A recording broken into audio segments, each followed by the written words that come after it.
إن الحمد لله نحمده ونستعينه ونستغفره ونستهديه ونؤمن به ونتوكل عليه ونعوذ بالله من شرور أنفسنا ومن سيئات أعمالنا من يهده الله فلا مضل له ومن يضلل فلا هادي له وأشهد أن لا إله إلا الله وحده لا شريك له وأشهد أن محمدا عبده ورسوله أرسله بالهدى ودين الحق ليظهره على الدين كله وكفى بالله شهيدا أعوذ بالله من الشيطان الرجيم بسم الله الرحمن الرحيم يا أيها الناس اتقوا ربكم الذي خلقكم من نفس واحدة وخلق منها زوجها وبث منهما رجالا كثيرا ونساء واتقوا الله الذي تساءلون به والأرحام إن الله كان عليكم رقيبا يا أيها الذين آمنوا اتقوا الله حق تقاته ولا تموتن إلا وأنتم مسلمون أما بعد فإن خير الكلام كلام الله وخير السنن سنن محمد صلى الله عليه وسلم وشر الأمور محدثاتها وكل محدثة بدعة وكل بدعة ضلالة وكل ضلالة في النار أيها الناس أوصيكم وإياي أولا بتقوى الله പ്രിയനിറഞ്ഞ സത്യവിശ്വാസി സുഹൃത്തുക്കളെ, സത്യവിശ്വാസിനികളെ, റബ്ബ് സുബ്ഹാനഹു വ തആലയെ ജീവിതത്തിന്റെ എല്ലാ മേഖലകളിലും, പ്രത്യേകിച്ച് രഹസ്യ മേഖലകളിൽ സൂക്ഷിച്ച് പാലിച്ചുകൊണ്ട് ജീവിക്കണമേ എന്ന് എന്നോടെന്ന പോലെ നിങ്ങൾ ഓരോരുത്തരെയും ഓർമ്മിപ്പിക്കുകയാണ്, വസിയത്ത് ചെയ്യുകയാണ്. റബ്ബിന്റെ കൽപ്പനകൾ മാത്രം ചെയ്തുകൊണ്ട് അവൻ തടഞ്ഞതിൽ നിന്നും വിട്ടു നിന്നുകൊണ്ട് ജീവിക്കുവാൻ നാം ഏവരും ശ്രദ്ധിക്കണമേ എന്ന് ഓർമ്മപ്പെടുത്തുകയാണ്, വസിയത്ത് ചെയ്യുകയാണ്. അത്തരത്തിൽ ജീവിച്ച് നാളെ ജന്നത്തുൽ ഫിർദൗസിൽ ഒന്നിപ്പിക്കുന്ന അത്തരത്തിലുള്ള സത്യവിശ്വാസികളിൽ നമ്മെ ഏവരെയും റബ്ബ് സുബ്ഹാനഹു വ തആല ഉൾപ്പെടുത്തി അനുഗ്രഹിക്കുമാറാകട്ടെ. റബ്ബ് സുബ്ഹാനഹു വ തആലയുടെ അനുഗ്രഹങ്ങളെ കുറിച്ച് നോക്കുകയാണെങ്കിൽ നമുക്ക് ധാരാളം അനുഗ്രഹങ്ങൾ ലോക സൃഷ്ടാവായ അല്ലാഹു സുബ്ഹാനഹു വ തആല നമുക്ക് നൽകിയിട്ടുണ്ട്. അത് നമ്മൾ ധാരാളം അനുഭവിച്ചു കൊണ്ടിരിക്കുന്നുണ്ട്. അതല്ലെങ്കിൽ ധാരാളം അനുഗ്രഹങ്ങൾ നമ്മൾ അനുഭവിച്ചിട്ടുണ്ട്. ഈ കഴിഞ്ഞ കാലങ്ങളിലൊക്കെയായി ധാരാളം അനുഗ്രഹങ്ങൾ നമ്മൾ അനുഭവിച്ചിട്ടുണ്ട്. അള്ളാഹുവിന്റെ അനുഗ്രഹത്തെ കുറിച്ച് റബ്ബ് തന്നെ പറയുകയാണ്, നിങ്ങളെങ്ങാനും അള്ളാഹുവിന്റെ നിഅമത്തുകളെ, അനുഗ്രഹങ്ങളെ എണ്ണാൻ നോക്കുകയാണെങ്കിൽ അത് എണ്ണി തീർക്കാൻ നിങ്ങൾക്ക് സാധിക്കുന്നതല്ല. അതായത് എണ്ണി ക്ലിപ്തപ്പെടുത്താൻ വേണ്ടി നിങ്ങൾക്ക് സാധിക്കുന്നതല്ല എന്ന് അല്ലാഹു സുബ്ഹാനഹു വ തആല പറയുന്നുണ്ട്. അതായത് ധാരാളം അനുഗ്രഹങ്ങൾ റബ്ബ് നമുക്ക് നൽകിയിട്ടുണ്ട്. അതിൽ നമുക്ക് ലഭിച്ച, ഈ ഇരിക്കുന്ന ആളുകൾക്ക് ലഭിച്ച, എന്നാൽ നമ്മളിൽ നിന്നും വിട്ടുപോയ ചില ആളുകൾക്ക് ലഭിക്കാത്ത, നമുക്ക് മാത്രം ലഭിച്ച വലിയൊരു അനുഗ്രഹമാണ് കഴിഞ്ഞ ദിവസങ്ങളിൽ നമുക്ക് കഴിഞ്ഞു റമദാൻ എന്ന ഒരു മാസം എന്നുള്ളത്. നമുക്കറിയാവുന്നതാണ്, റമദാൻ മാസം എന്നുള്ളത് നമുക്ക് ലഭിച്ച വലിയൊരു അനുഗ്രഹമാണ്. അല്ലാഹു സുബ്ഹാനഹു വ തആല റമദാനിന്റെ ആയത്തുകളൊക്കെ പറഞ്ഞതിന് ശേഷം പറയുന്നുണ്ട്, വൽതുകബ്ബിറുല്ലാഹ അലാ മാ ഹദാകും. റബ്ബ് നിങ്ങൾക്ക് തന്നതിനെ തൊട്ട് നിങ്ങൾ തക്ബീർ മുഴങ്ങിക്കൊണ്ടിരിക്കുക. അതായത് അള്ളാഹു നമുക്ക് ഹദിയായി നൽകിയതാണ്, അതായത് സമ്മാനമായി നൽകിയതാണ് ഏത് റമദാൻ എന്നുള്ളത്. ആ റമദാനിനെ കുറിച്ച് നമ്മൾ നോക്കുകയാണെങ്കിൽ ഏതൊരു അനുഗ്രഹവും, റബ്ബിന്റെ അനുഗ്രഹം നമുക്ക് ലഭിച്ചു കഴിഞ്ഞാൽ അതിനെക്കുറിച്ച് ചിന്തിക്കുകയും അത് എങ്ങനെ നമ്മൾ ഉപയോഗപ്പെടുത്തി, അത് നമ്മുടെ ജീവിതത്തിൽ എന്ത് ഉപകാരമാണ് ഉണ്ടായത് എന്നിങ്ങനെ ചിന്തിച്ച് അതിനെ വിലയിരുത്തുക എന്നുള്ളത് ഒരു സത്യവിശ്വാസിയുടെ ലക്ഷണമാണ്. അതുകൊണ്ട് തന്നെ നമുക്ക് ലഭിച്ച വലിയൊരു അനുഗ്രഹമായ ആ റമദാനിനെ കുറിച്ച് നമ്മൾ ഒന്ന് വിലയിരുത്തേണ്ടതുണ്ട്. കാരണം ആ റമദാൻ കഴിഞ്ഞ് ഒരാഴ്ച പിന്നിട്ടിരിക്കുകയാണ്. ഈ ഒരാഴ്ചയിൽ ആ റമദാൻ കൊണ്ട് നമുക്ക് എന്തെങ്കിലും ഒരു പ്രയോജനം ലഭിച്ചിട്ടുണ്ടോ എന്ന് നമ്മൾ നോക്കേണ്ടതുണ്ട്. ഇനി എന്തൊക്കെയാണ് ഈ മഹത്തായ ഈ അനുഗ്രഹമായ റമദാനിൽ നമുക്ക് ലഭിച്ചിട്ടുള്ളത്? റമദാനിൽ എന്തിനാണ് റമദാനിൽ നോമ്പ് നിർബന്ധമാക്കിയതെന്ന് അല്ലാഹു സുബ്ഹാനഹു വ തആല ഖുർആനിലൂടെ പറയുന്നുണ്ട്. എന്തിനാണ്? നമ്മൾ റമദാനിന്റെ തുടക്കത്തിലൊക്കെ കേട്ട ആയത്താണ്, യാ അയ്യുഹല്ലദീന ആമനൂ കുതിബ അലൈക്കുമുസ് സിയാം കമാ കുതിബ അലല്ലദീന മിൻ ഖബ്ലിക്കും ലഅല്ലക്കും തത്തഖൂൻ. നിങ്ങൾക്ക് എന്തിനാണ് നോമ്പ് നിർബന്ധമാക്കിയതെന്ന് പറഞ്ഞത് അല്ലാഹു സുബ്ഹാനഹു വ തആല പറയുന്നു, ലഅല്ലക്കും തത്തഖൂൻ, നിങ്ങൾ തഖ്വയുള്ളവരായി തീരുവാൻ വേണ്ടിയാണ്. അതായത് റമദാൻ എന്നുള്ളത് ഒരു പരിശീലന സ്ഥലമാണ്, ഒരു സമയമാണ്. ആ ഒരു കാലഘട്ടത്തിൽ നമ്മൾ എന്തൊക്കെ ചെയ്തോ അത് പിന്നീടുള്ള ജീവിതത്തിൽ ഉപകാരപ്പെടാൻ വേണ്ടി, പിന്നീടുള്ള ജീവിതത്തിൽ തഖ്വയോടുകൂടി ജീവിക്കുവാൻ വേണ്ടിയാണ് റമദാനിലെ ആ നോമ്പിനെ നമുക്ക് നിർബന്ധമാക്കിയിട്ടുള്ളത് എന്ന് അല്ലാഹു സുബ്ഹാനഹു വ തആല പറയുന്നു. അതുകൊണ്ട് തന്നെ റമദാനിൽ നമ്മൾ എന്തൊക്കെ ചെയ്തു എന്നുള്ളതും ആ ചെയ്ത കാര്യങ്ങളൊക്കെ നമ്മുടെ ഇനിയുള്ള ജീവിതത്തിൽ നമ്മൾ പാലിക്കുന്നുണ്ടോ എന്നുള്ളത് നമ്മൾ തികച്ചും ചിന്തിക്കേണ്ടതുണ്ട്. ഒന്നാമതായി നോക്കുകയാണെങ്കിൽ റമദാനിൽ നമ്മൾ ചെയ്തത് അത് നോമ്പ് തന്നെയാണ്. നമുക്കറിയാവുന്നതാണ് 30 അല്ലെങ്കിൽ 29 ദിവസം എല്ലാ വർഷവും റമദാനിൽ നമ്മൾ നോമ്പ് നോക്കാറുണ്ട്. നിർബന്ധമായ നോമ്പുകളാണ്. ഈ വർഷം അൽഹംദുലില്ലാഹ് 29 നോമ്പ് നമ്മൾ നോക്കിയിട്ടുണ്ട്. ആ 29 നോമ്പുകളെ കുറിച്ച് നോക്കുകയാണെങ്കിൽ റമദാനിൽ മാത്രമല്ല ഈ നോമ്പുകൾ ഉള്ളത്. അതായത് റമദാനിന് ശേഷവും ധാരാളം സുന്നത്ത് നോമ്പുകളുണ്ട്. ഈ ഒരു മാസത്തിൽ ശവ്വാൽ മാസത്തിൽ എന്തുണ്ട്? 6 ദിവസത്തെ നോമ്പുണ്ട്, സുന്നത്ത് നോമ്പുണ്ട്. ആ ഒരു 6 നോമ്പ് അടുപ്പിച്ച് നോക്കാൻ സാധിച്ചിട്ടില്ലെങ്കിൽ ഈ ഒരു മാസം കഴിയുന്നതിന് മുമ്പ് നമ്മൾ ഏവരും ആ ഒരു 6 നോമ്പ് നോക്കി വീട്ടേണ്ടതുണ്ട്. അതുപോലെ തന്നെ തിങ്കളും വ്യാഴമുള്ള നോമ്പുകൾ എന്നിങ്ങനെ തുടങ്ങി ധാരാളം സുന്നത്ത് നോമ്പുകൾ അല്ലാഹു സുബ്ഹാനഹു വ തആല നിശ്ചയിച്ച് നൽകിയിട്ടുണ്ട്. ധാരാളം പ്രതിഫലം ലഭിക്കുന്ന നോമ്പുകൾ. ആ നോമ്പുകളൊക്കെ നമ്മൾ നമ്മുടെ ജീവിതത്തിൽ കൊണ്ടുവരേണ്ടതുണ്ട്. ഒരു മാസം മുഴുവനും നോമ്പ് നോക്കി നമുക്ക് എന്ത് പ്രയാസമാണ്, ഒരു ആഴ്ചയിൽ 2 ദിവസമെങ്കിലും നോക്കാൻ എന്ത് പ്രയാസമാണുള്ളത് എന്ന് നമ്മൾ ചിന്തിക്കേണ്ടതുണ്ട്. റമദാനിൽ നമ്മൾ നോമ്പ് നോറ്റത് പിന്നീടുള്ള ജീവിതത്തിൽ ആ നോമ്പിനെ നിലനിർത്തുവാനും അതുപോലെയുള്ള സുന്നത്ത് നോമ്പുകളെ നമ്മുടെ ജീവിതത്തിൽ കൊണ്ടുവരാൻ വേണ്ടിയാണ് ആ റമദാനിൽ നമ്മൾ തികച്ചും നോമ്പ് നോക്കിയിട്ടുള്ളത്. അത് ആ ഒരു നോമ്പ് എന്നുള്ളത് നമ്മുടെ ജീവിതത്തിൽ ഇനിയും ഉണ്ടാകേണ്ടതുണ്ട്.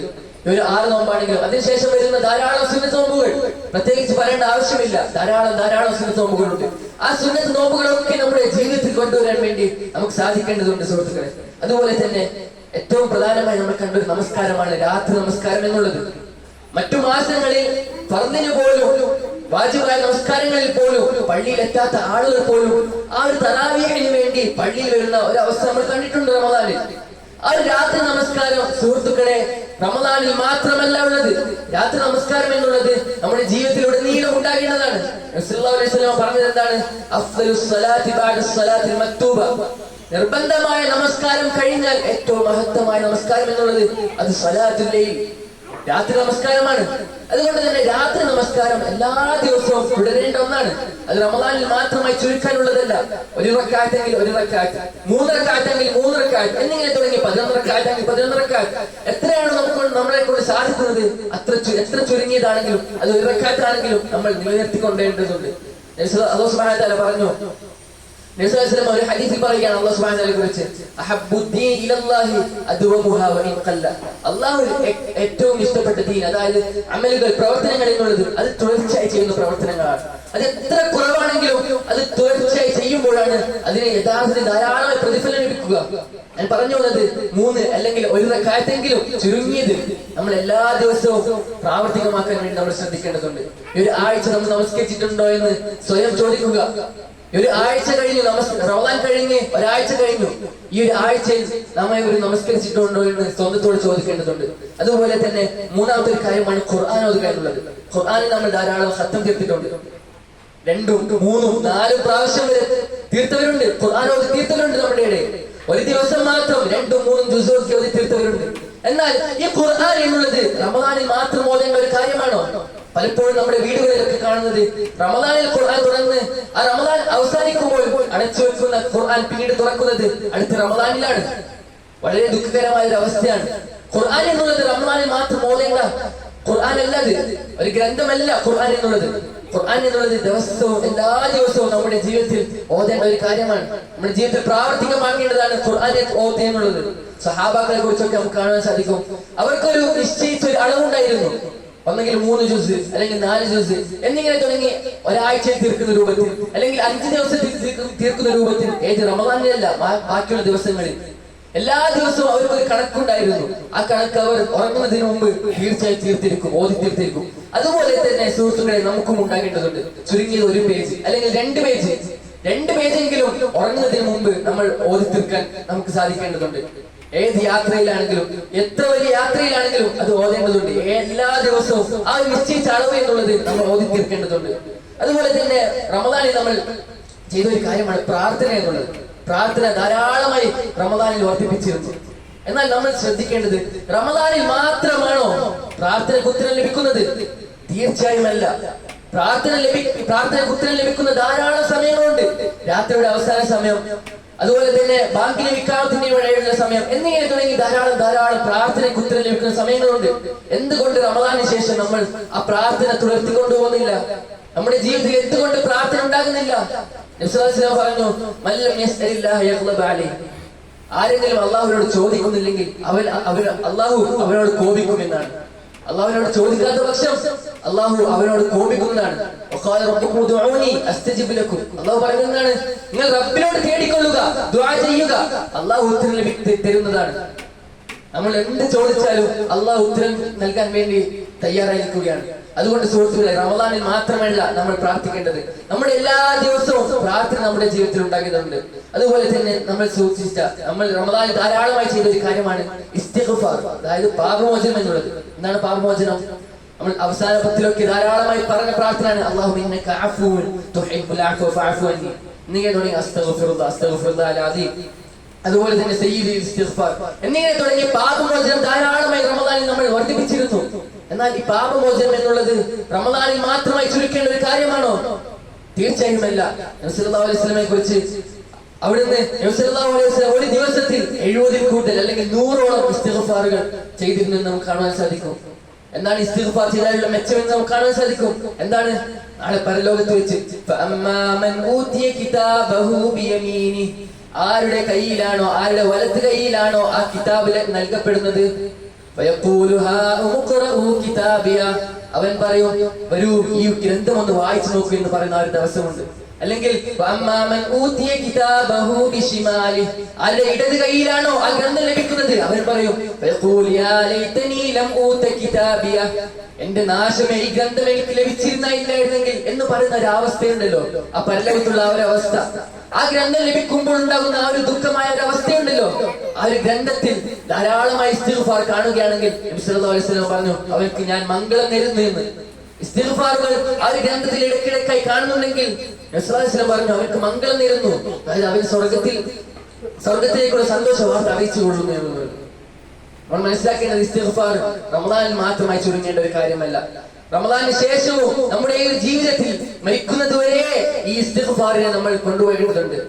നമ്മൾ പലപ്പോഴും വിചാരിക്കാറുള്ളത്, നമ്മൾ ചെറിയ തിന്മകൾ മാത്രമല്ല ചെയ്യുന്നത്, വലിയ തിന്മകളൊന്നും ചെയ്യുന്നില്ലല്ലോ, എന്തിനാണ് ഞാൻ ഇത്രയുമൊക്കെ ഇസ്തിഗ്ഫാർ ചെയ്യേണ്ടത് എന്ന് നമ്മൾ പലപ്പോഴും പറയാറുണ്ട്. അത് നമ്മൾ മനസ്സിലാക്കേണ്ടത്, അവിടെ നബി സല്ലല്ലാഹു അലൈഹി വസല്ലം ആരാണ്? ഒരു പാപവും ചെയ്യാത്ത, ഗുഫിറ ലഹു മാ തഖദ്ദമ മിൻ ദംബിഹി വമാ തഅഖറ, കഴിഞ്ഞുപോയതും വരാനിരിക്കുന്നതുമായ എല്ലാ പാപങ്ങളും പുറത്തു കൊടുത്ത ആ നബി സല്ലല്ലാഹു അലൈഹി വസല്ലം അവിടുന്ന് ഒരു ദിവസത്തിൽ അക്സറു മിൻ 70 മറ പറയുകയാണ്, ഒരു ദിവസത്തിൽ 70 കൂടുതൽ പ്രാവശ്യം ഞാൻ അല്ലാഹുവിലേക്ക് ഇസ്തിഗ്ഫാർ ചെയ്യുകയും തൗബ ചെയ്ത് മടങ്ങുകയും ഉണ്ട് എന്ന് നബി സല്ലല്ലാഹു അലൈഹി വസല്ലം പറയുകയാണ്. കളവ് പറയാത്ത മുത്തുനബി മുഹമ്മദ് സല്ലല്ലാഹു അലൈഹി വസല്ലം അവിടുന്ന് 70 കൂടുതൽ പ്രാവശ്യം ഇസ്തിഗ്ഫാർ ചെയ്തിട്ടുണ്ടെങ്കിൽ നമ്മളൊക്കെ നമ്മുടെ ജീവിതത്തിൽ എത്ര പ്രാവശ്യം ഇസ്തിഗ്ഫാർ വർദ്ധിപ്പിക്കണമെന്ന് ആലോചിച്ച് നോക്കണം സുഹൃത്തുക്കളെ. അതുപോലെ തന്നെ നമ്മൾ റമദാനിൽ ചെയ്തു വന്ന മറ്റൊരു കാര്യമാണ് ദിക്റുകൾ പ്രാവർത്തികമാക്കുക എന്നുള്ളത്. സുബ്ഹാനല്ലാഹി വബിഹംദിഹി, സുബ്ഹാനല്ലാഹ്, അൽഹംദുലില്ലാഹ്, അല്ലാഹു അക്ബർ എന്നിങ്ങനെ തുടങ്ങി ചുരുങ്ങിയ ധാരാളം ദിക്റുകൾ നമ്മൾ റമദാനിൽ പ്രാവർത്തികമാക്കിയിരുന്നു. എന്നാൽ എന്തുകൊണ്ട് റമദാനിന് ശേഷം ഈ ഒരു ആഴ്ച കഴിഞ്ഞിട്ടും ഈ ആഴ്ചയിൽ ദിക്റുകൾ നമ്മൾ പ്രാവർത്തികമാക്കിയിട്ടില്ല? പിന്നെ എന്തിനാണ് നമുക്ക് റമദാൻ കൊണ്ട് എന്ത് പ്രയോജനമാണ് നമുക്ക് ലഭിച്ചിട്ടുള്ളത്? ഈ പറഞ്ഞ കാര്യങ്ങളൊന്നും ഈ ഒരു ആഴ്ച നമ്മൾ ചെയ്തിട്ടില്ല, റമദാന് ശേഷം ചെയ്തിട്ടില്ലെങ്കിൽ നമ്മൾക്ക് റമദാൻ കിട്ടിയത് കൊണ്ട് എന്ത് പ്രയോജനമാണ് ഉണ്ടായിട്ടുള്ളത് എന്ന് നമ്മളൊന്ന് ആലോചിച്ച് നോക്കുക. ദിക്റുകൾ എന്നുള്ളത് വളരെ എളുപ്പമായതാണ്. നടക്കുമ്പോഴും ഇരിക്കുമ്പോൾ നമ്മൾ എന്ത് പണി ചെയ്യുമ്പോഴും നമുക്ക് ചൊല്ലിക്കൊണ്ടിരിക്കാവുന്നതാണ്. ശരീരം അനങ്ങേണ്ട ആവശ്യമില്ല, പണം ചെലവഴിക്കേണ്ട ആവശ്യമില്ല. വളരെ എളുപ്പമായ എന്നാൽ ധാരാളം പ്രതിഫലം ലഭിക്കുന്ന ഒരു പ്രവൃത്തിയാണ് ദിക്റുകൾ അധികരിപ്പിക്കുക എന്നുള്ളത്. അതുകൊണ്ട് ഏതൊരു സമയത്തും ദിക്റുകൾ നമ്മൾ ചൊല്ലിക്കൊണ്ടിരിക്കുക എന്നുള്ളത് നമ്മുടെ ജീവിതത്തിൽ ഉണ്ടാകേണ്ട ഒരു കാര്യമാണ്. ആധുനിക പണ്ഡിതനായ മരിച്ചുപോയ മുഹമ്മദ് ബിൻ സാലിഹ് അൽ ഉസൈമീൻ ഹഫിളഹു റഹിമഹുല്ല, അദ്ദേഹത്തെ കുറിച്ച് തന്റെ ശിഷ്യൻ പറയുകയാണ്, അദ്ദേഹമൊക്കെ ഏതൊരു സമയത്തും അദ്ദേഹത്തിന്റെ ചുണ്ടിൽ സുബ്ഹാനല്ലാഹ് അൽഹംദുലില്ലാഹ് എന്നിങ്ങനെ തുടങ്ങി ദിക്റുകൾ പ്രാവർത്തികമാക്കാറുണ്ടായിരുന്നു. അതുപോലെയാണ് നമ്മൾ ആകേണ്ടത്. നമ്മുടെ സലഫു സ്വാലിഹീങ്ങൾ നമുക്ക് കാണിച്ചെന്ന മാതൃകയുണ്ട്. ഏതൊരു സമയത്തും നടക്കുമ്പോഴും ഇരിക്കുമ്പോഴും മറ്റു പ്രവൃത്തിയിലായിരിക്കുമ്പോഴും നമ്മൾ ദിക്റുകൾ പ്രാവർത്തികമാക്കിക്കൊണ്ടിരിക്കുക, ദിക്റുകൾ ചൊല്ലിക്കൊണ്ടിരിക്കുക എന്നുള്ളത്. ഞാൻ പറഞ്ഞു വന്നത് ഇത്രയും കാര്യങ്ങളുണ്ടല്ലോ. ഇത് കൂടാതെ തന്നെ നമ്മുടെ ചിലവഴിച്ച ധനം, സ്വതക്കകൾ, സക്കാത്ത് എന്നിങ്ങനെ തുടങ്ങി ധാരാളം പ്രവൃത്തികളുണ്ട്. ഈ കാര്യങ്ങളൊന്നും ഒരിക്കലും റമദാനിൽ മാത്രമായി ചെയ്യേണ്ട കാര്യങ്ങളല്ല. റമദാൻ നമുക്ക് നിശ്ചയിച്ചു തന്നത്, ഞാൻ പറഞ്ഞു, ലഅല്ലക്കും തത്തഖൂൻ, നിങ്ങൾ തഖ്വയുള്ളവരായി തീരുവാൻ വേണ്ടിയാണ് ഈ നോമ്പിനെയും റമദാനെയും നിശ്ചയിച്ചിട്ടുള്ളത്. ആ ഒരു അവധിക്കാലം, ഈ ഒരു റമദാൻ കാലം എന്നുള്ളത് ഒരു പരിശീലന സമയമാണ്. ആ റമദാനിൽ ചെയ്ത കാര്യങ്ങളൊന്നും റമദാന് ശേഷം കൈവിടേണ്ടതല്ല.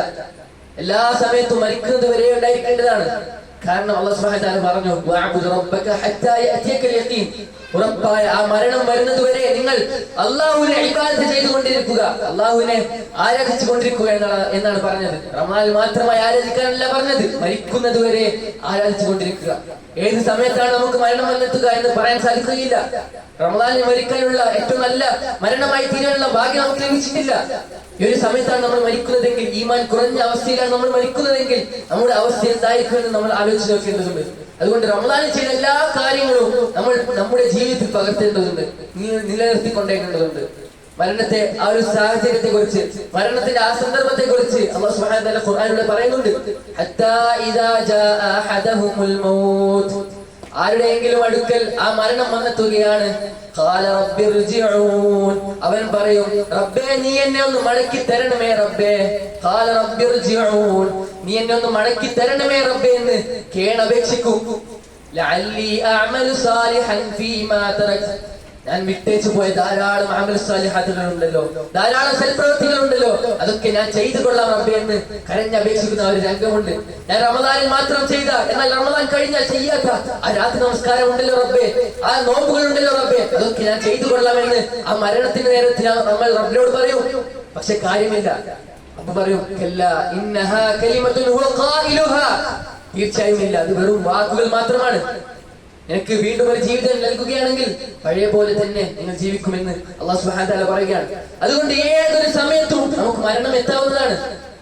ആ റമദാനിൽ ചെയ്ത കാര്യങ്ങളൊന്നും റമദാനിൽ മാത്രമായി ചുരുക്കേണ്ടതല്ല. ഏത് സമയത്ത് നമ്മൾ മരിച്ചാലും അള്ളാഹുവിലേക്ക് അടുക്കുന്ന രീതിയിൽ, ആ സ്വർഗത്തിലേക്ക് പ്രവേശിക്കുന്ന രീതിയിലാണ് നമ്മൾ മരിക്കേണ്ടത്. ആ പ്രവർത്തികളൊക്കെ നമ്മൾ പിന്നീടുള്ള ജീവിതത്തിൽ പുലർത്തിക്കൊണ്ടുവരണം എന്നാണ് സൂചിപ്പിച്ചിട്ടുള്ളത്. എന്നാൽ സഹോദരങ്ങളെ, എന്തുകൊണ്ടാണ് ഈ ഈമാൻ നമ്മുടെ കുറയുന്നത്?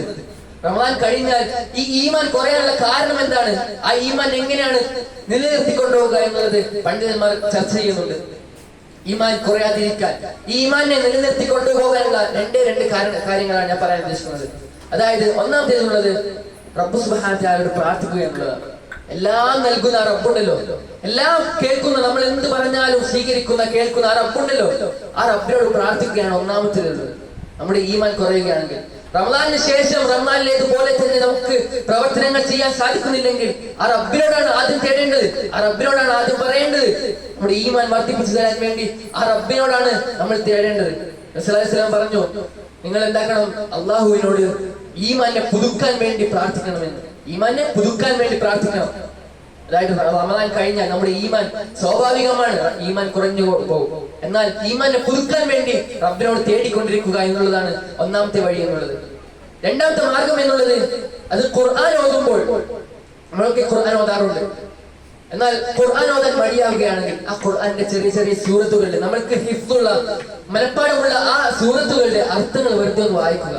കാരണം അത്തരത്തിലുള്ള ആയത്തുകളുടെ അർത്ഥം വായിക്കുമ്പോൾ നമുക്ക് അതിന്റെ അർത്ഥം മനസ്സിലാവുകയും പിന്നീട് അത് മുഖേന നമുക്ക് ഈമാൻ വർദ്ധിക്കാൻ കാരണമാകുകയും ചെയ്യും. അതുകൊണ്ട് ഇതാണ് രണ്ട് കാര്യങ്ങൾ. മൂന്നാമത്തെ ഒരു കാര്യം എന്നുള്ളത് ദിക്റുകൾ. ഞാൻ മുമ്പ് പറഞ്ഞു, ദിക്റുകൾ ധാരാളമായി വർദ്ധിപ്പിക്കുക. ഏതൊരു സമയത്തും ദിക്റുകൾ ചൊല്ലിക്കൊണ്ടിരിക്കുകയാണെങ്കിൽ നമ്മുടെ ഈമാൻ വർദ്ധിക്കും. അല്ലാഹു സുബ്ഹാനഹു വ തആല നമുക്ക് ബർക്കത്ത് നൽകും. ആ റമദാനിൽ ചെയ്ത കാര്യങ്ങൾ നിലനിർത്തി കൊണ്ടുപോകാൻ വേണ്ടി, പിന്നീട് ജീവിതത്തിൽ ചെയ്തു പോകാൻ വേണ്ടി നമുക്ക് അല്ലാഹു സുബ്ഹാനഹു വ തആല തൗഫീഖ് നൽകും.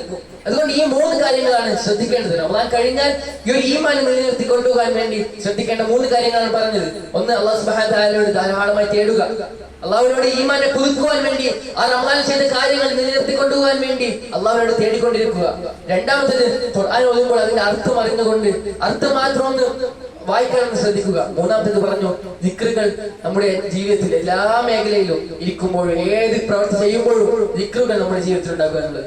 ഈ ഒരു 3 കാര്യങ്ങൾ ചെയ്താൽ മാത്രം നമ്മുടെ ആ റമദാനിൽ ഉണ്ടായ ഈമാൻ നമുക്ക് നിലനിർത്തി കൊണ്ടുപോകാൻ സാധിക്കുന്നതാണ്. അതുപോലെ തന്നെ ദുആന്റെ കാര്യം പറയുമ്പോൾ അല്ലാഹു സുബ്ഹാനഹു വ തആല പഠിപ്പിച്ച ഒരു പ്രാർത്ഥനയാണ്, നമുക്ക് ഏവർക്കും സുപരിചിതമായ ഒരു പ്രാർത്ഥനയാണ്. റബ്ബനാ ലാ തുസിഗ് ഖുലൂബനാ ബഅദ ഇദ് ഹദൈതനാ വഹബ് ലനാ മിൻ ലദുൻക റഹ്മ ഇന്നക അൻതൽ വഹ്ഹാബ് എന്നൊരു പ്രാർത്ഥന. എന്താണ് ആ പ്രാർത്ഥനയുടെ അർത്ഥം? റബ്ബേ, നീ എന്റെ ലാ തുസിഗ് ഖുലൂബനാ, എന്റെ ഹൃദയത്തെ, നമ്മുടെ ഹൃദയത്തെ നീ വക്രതയിലാക്കരുത്. ബഅദ ഇദ് ഹദൈതനാ, നീ ഹിദായത്തിലാക്കിയതിനു ശേഷം, അതായത് റമദാനിലൊക്കെ ധാരാളം പ്രവർത്തനങ്ങൾ ചെയ്ത് നല്ലൊരു ഉന്നതിയിലെത്തിയ ശേഷം നീ എന്റെ ഹൃദയത്തെ വക്രതയിൽ എത്തിക്കരുത് എന്ന് റബ്ബിനോട് തേടുകയാണ്. ഈ ഒരു പ്രാർത്ഥനയൊക്കെ പ്രാവർത്തികമാക്കിയാൽ നമുക്ക് ആ റമദാനിൽ ഉണ്ടായിരുന്ന ഈമാൻ നിലനിർത്തിക്കൊണ്ടുപോകാൻ നമുക്ക് സാധിക്കുന്നതാണ്. അതുകൊണ്ട് തന്നെ ഈ റമദാനിൽ ചെയ്തുപോയ എല്ലാ കാര്യങ്ങളും സ്വീകരിക്കുന്ന ഏറ്റവും നല്ല സത്യവിശ്വാസികളിൽ നമ്മെ എവരെയും ഉൾപ്പെടുത്തി അനുഗ്രഹിക്കുമാറാകട്ടെ. റമദാൻ ചെയ്തുപോയ എല്ലാ കാര്യങ്ങളും മരിക്കുന്നതുവരെ നമ്മുടെ ജീവിതത്തിൽ നിലനിർത്തുവാൻ റബ്ബ് സുബ്ഹാനഹു വ തആല തൗഫീഖ് നൽകി അനുഗ്രഹിക്കുമാറാകട്ടെ.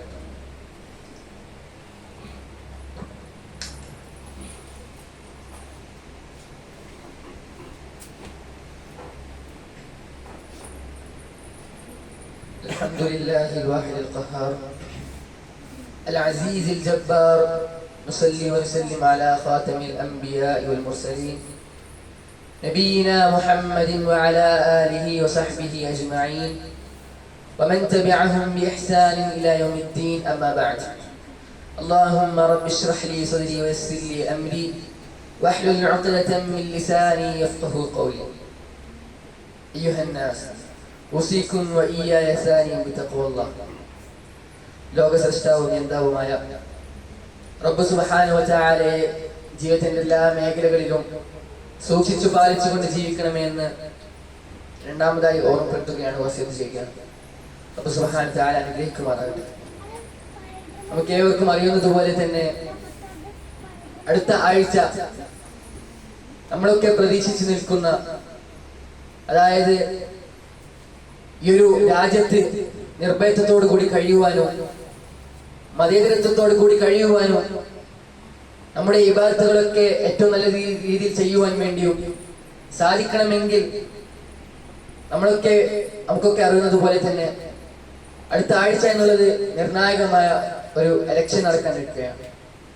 നമ്മൾ ശ്രദ്ധിക്കേണ്ടത്, നമുക്ക് ഈ ഒരു രാജ്യത്ത് ഏറ്റവും നല്ല രീതിയിൽ ജീവിക്കുവാനും അതിന് സൗകര്യമായി ഏതൊരു വിഭാഗമാണോ നമുക്ക് അതിന് സൗകര്യം ഏർപ്പെടുത്തി തരുന്നത്, അതല്ലെങ്കിൽ തീവ്രവാദികളായ ആളുകളിൽ നിന്നും ക്രൂരന്മാരായ ആളുകളിൽ നിന്നും രക്ഷപ്പെടുവാൻ വേണ്ടി ഏതൊരു വിഭാഗത്തിന് വേണ്ടിയാണോ നമ്മുടെ വോട്ട് നൽകേണ്ടത്, ആ ഒരു വിഭാഗത്തിന് തന്നെ നമ്മുടെ വോട്ടുകൾ നൽകിയിട്ടുണ്ട് എന്ന് ഉറപ്പുവരുത്തേണ്ടതുണ്ട്.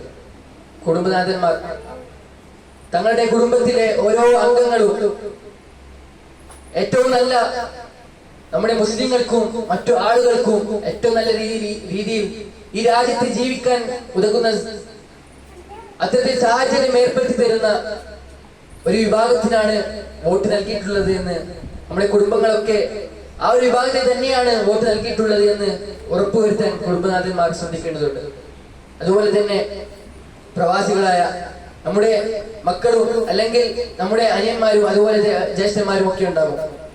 അവരൊക്കെ പറ്റുമെങ്കിൽ ലീവ് എടുത്തു വരുവാനും ഈ ഒരു വോട്ടിന്റെ ഇലക്ഷന്റെ പ്രാധാന്യം മനസ്സിലാക്കി കൊടുത്ത് ഖുതുബയിലടക്കം അല്ലെങ്കിൽ മറ്റു ക്ലാസുകളിലടക്കം ഈ ഒരു വോട്ടിന്റെ ഇലക്ഷന്റെ പ്രാധാന്യം പറയുന്നത് നമുക്ക് ഇനിയുള്ള കാലത്ത് സമാധാനത്തോടു കൂടി ജീവിക്കണമെങ്കിൽ ഏറ്റവും നിർണായകമായ, നമ്മളൊക്കെ പ്രതീക്ഷിക്കുന്ന ഒരു ഇലക്ഷനാണ് അടുത്ത ആഴ്ച വരാനിരിക്കുന്നത്. അതുകൊണ്ട് തന്നെ നമ്മുടെ വോട്ടുകൾ ഏറ്റവും അമൂല്യമായതാണ്. ഏറ്റവും നല്ല രീതിയിൽ അത് ഉപയോഗപ്പെടുത്തുവാൻ വേണ്ടി നമ്മളെ ശ്രദ്ധിക്കേണ്ടതുണ്ട്. അതുപോലെ തന്നെ നമ്മുടെ കുടുംബത്തിന്റെ എല്ലാ അംഗങ്ങളുടെയും വോട്ടുകൾ ഏറ്റവും നല്ല രീതിയിൽ അത് അമൂല്യമാണെന്ന് മനസ്സിലാക്കിക്കൊണ്ട് ഏറ്റവും നല്ല രീതിയിൽ ഉപയോഗപ്പെടുത്താൻ നമുക്ക് ഇവർക്ക് സാധിക്കേണ്ടതുണ്ട്. റബ്ബ് സുബ്ഹാനഹു വ തആല അത്തരത്തിൽ നിന്നുള്ള ക്രൂരന്മാരിൽ നിന്നും ഭീകരന്മാരിൽ നിന്നും നമ്മെ രക്ഷിക്കുമാറാകട്ടെ. ഈ രാജ്യത്തെ സമാധാനവും നിർഭയത്വം നൽകി റബ്ബ് സുബ്ഹാനഹു വ തആല അനുഗ്രഹിക്കുമാറാകട്ടെ. നമ്മളിൽ നിന്ന് വന്നുപോയ ചെറുതും വലുതുമായ എല്ലാ തിന്മകൾ പുറത്തു നൽകി അനുഗ്രഹിക്കുമാറാകട്ടെ. നമ്മളിൽ നിന്ന് മരണപ്പെട്ടുപോയ, ഈ റമദാനിൽ ഇല്ലാത്ത മരണപ്പെട്ടുപോയ ബന്ധുമിത്രാദികൾ, കുടുംബാംഗങ്ങൾ എല്ലാവർക്കും മഗ്ഫിറത്തും മർഹമത്തും നൽകി അനുഗ്രഹിക്കുമാറാകട്ടെ. നമ്മൾ റമദാനിൽ ചെയ്തു വന്ന ധാരാളം സൽക്കർമ്മങ്ങളുണ്ട്. റബ്ബ് അത് കബൂൽ ചെയ്ത് അനുഗ്രഹിക്കുമാറാകട്ടെ. റമദാൻ ചെയ്ത കാര്യങ്ങൾ നമുക്ക് തുടർന്ന് മരിക്കുന്നുവോളം അത് നിലർത്തിക്കൊണ്ടുവരാൻ നമുക്ക് ഏവർക്കും തൗഫീഖ് നൽകി അനുഗ്രഹിക്കുമാറാകട്ടെ. നമ്മളിൽ നിന്ന് വന്നുപോയ ചെറുതും വലുതുമായ എല്ലാ പാപങ്ങളും റബ്ബ് സുബ്ഹാനഹു വ തആല പുറത്തു നൽകി അനുഗ്രഹിക്കുമാറാകട്ടെ. നാളെ പരലോകത്ത് വലത് കൈയിൽ ഗ്രന്ഥം ലഭിക്കുന്ന ആ സത്യവിശ്വാസികളിൽ നമ്മെ അവരെയും ഉൾപ്പെടുത്തി അനുഗ്രഹിക്കുമാറാകട്ടെ. അല്ലാഹുമ്മ അഇസ്സൽ ഇസ്ലാം വൽ മുസ്ലിമീൻ وأذل الشرك والمشركين ودمر أعداءنا وأعداءك وأعداء الدين وانصرنا يا غافر المجرمين وانصرنا يا غافر المذنبين. اللهم اغفر للمسلمين والمسلمات والمؤمنين والمؤمنات والأحياء منهم والأموات إنك مجيب الدعوات يا قاضي الحاجات. اللهم ربنا تقبل منا صيامنا وقيامنا وركوعنا وسجودنا وسائر أعمالنا. أقول قولي هذا أستغفر الله لي ولكم ولسائر المسلمين من كل ذنب واستغفروه إنه هو الغفور الرحيم. أقيموا الصلاة.